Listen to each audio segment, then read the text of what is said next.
উৎসাহ উদ্দীপনা ও আনন্দ উচ্ছ্বাসের সাথে আগামী 14 এপ্রিল 2025 বাংলাদেশের মানুষের গ্রামের উৎসব পহেলা বৈশাখ উদযাপিত হবে। বাঙালি সংস্কৃতির টানে নববর্ষের উচ্ছ্বাসে ঢাকা নগরবাসী সমবেত হবে রমনা পার্কে শহীদ উদ্যান, ঢাকা বিশ্ববিদ্যালয়, জাতীয় সংসদ ভবন, রবীন্দ্র সরোবর ও হাতিরঝিল এলাকার বিভিন্ন অনুষ্ঠান স্থলে। এক বাক্যে বলা যায় পুরা ঢাকা শহর আগামীকাল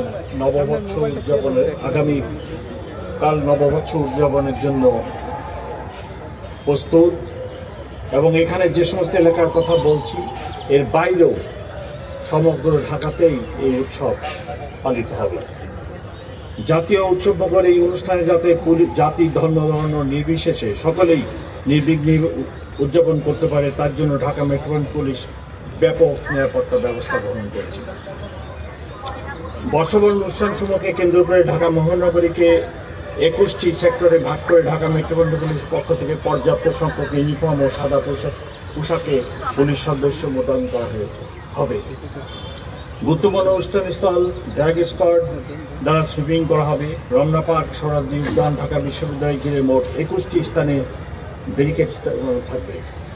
প্রতি অনুষ্ঠানস্থলের প্রবেশ গেটে আর্চওয়ে ও হ্যান্ড মেটাল ডিটেক্টর দিয়ে তল্লাশির ব্যবস্থা করা হবে। অনুষ্ঠানস্থল ও শোভাযাত্রার রুটসমূহ সিসি ক্যামেরা দ্বারা, স্টিল ক্যামেরা, ভিডিও ক্যামেরা ও ড্রোন ক্যামেরা দ্বারা সার্বক্ষণিক মনিটরিং করা হবে।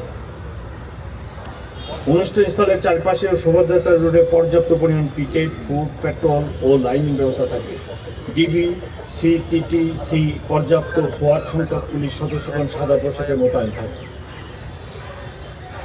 ইফটিজিং, ছিনতাই, অপহরণ প্রতিরোধে সাদা পোশাকে পুলিশ দল মোতায়েন থাকবে। রমনা পার্ক, শরৎ উদ্যানের অভ্যন্তরে লস্ট অ্যান্ড ফাউন্ড সেন্টার স্থাপন করা হয়েছে, সেখানে মাইকিং ব্যবস্থা। সম্মানিত নগরবাসীগণ, আপনাদের নিরাপত্তার স্বার্থে তল্লাশি কাজে আইনশৃঙ্খলা সদস্যদের সহায়তা কামনা করি। অনুষ্ঠানের সালে কোনো প্রকার মুখোশ, ব্যাগ, ধারালো বস্তু ও দাহ্য পদার্থ নিয়ে না আসার জন্য অনুরোধ করছি। নির্ধারিত সময়ের মধ্যে অনুষ্ঠান শেষ করতে হবে এবং অনুষ্ঠান স্থল ত্যাগ করতে হবে। কোনো ধরনের ফানুস, আতশবাজি ফোটানো যাবে না এবং শব্দ দূষণ হয় এরকম কোনো বাঁশি ব্যবহার করা যাবে না।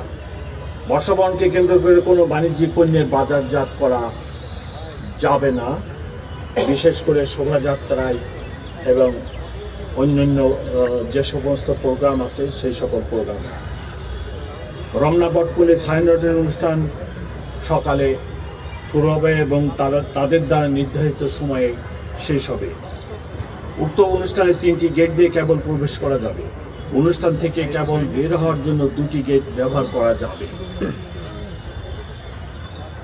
আমি যারা সাইনডের প্রোগ্রামে আসবেন ওনাদেরকে আমি রিকোয়েস্ট করব, বিশেষ করে যিনারা বেগম সাহেবদের মহিলা নিয়ে আসবেন, সাথে শিশু নিয়ে আসবেন, তারা যেন অত্যন্ত সতর্কতার সাথে ভিড় এড়িয়ে প্রবেশ করেন এবং নির্ধারিত মহিলা ও শিশুদের জন্য যে গেট আছে সেই গেট দিয়ে অনুষ্ঠান শেষে বাইরে চলে যান।